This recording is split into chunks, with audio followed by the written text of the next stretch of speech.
I want to describe a lovely, rare map we have of Cuba. Just this was in 1900, and there was a lot of political action, and as there still is, between the United States and Cuba. Cuba is the largest island close to us, and in the Caribbean, and it was one of the highlights of the Spanish Empire in Americas, in our part of America. And my sons and I went on a trip. It was a group of people who were all college educated, and this was just a general tour. And we flew into Havana, which is a very nice city. It's somewhat dilapidated because of the fact that it's been a number of years since it was closed off to the United States, and there's been not enough money to completely repair things, but it's lovely architecture, and all the old automobiles you see are still there, mostly American 1950s models, well kept up.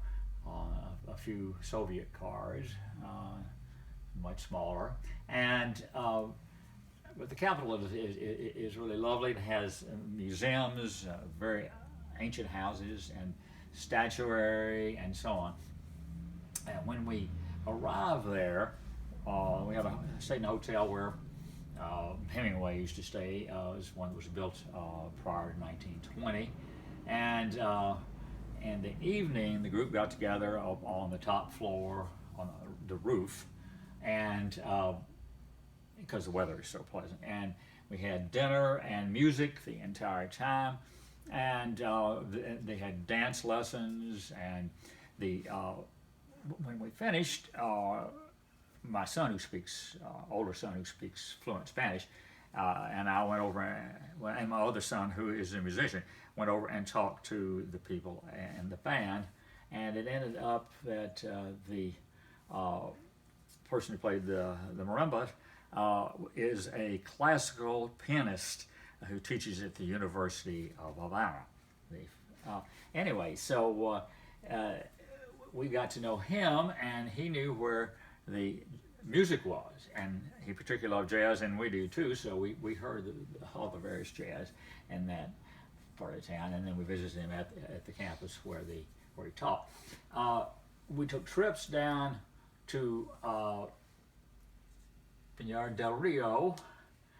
Really interesting topography there. I think we had a little boat trip through a mountain, seemed like it, or maybe between two towering mountains, and went to of course, Cuba's famous for its tobacco, and we went to see a man rolling cigars, and went to tobacco farms and so on.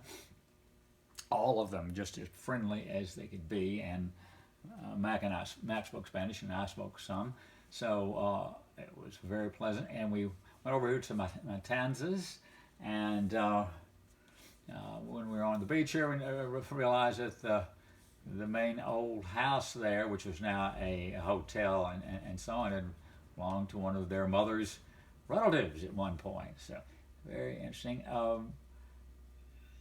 We went to various things around Havana, and of course I was looking for maps and looking for books, and I found some interesting things. I'm pretty sure this is one of the maps that I found there. You probably wouldn't find another one anywhere else. And we got to know local people, and one of them was connected to the band we saw the first night.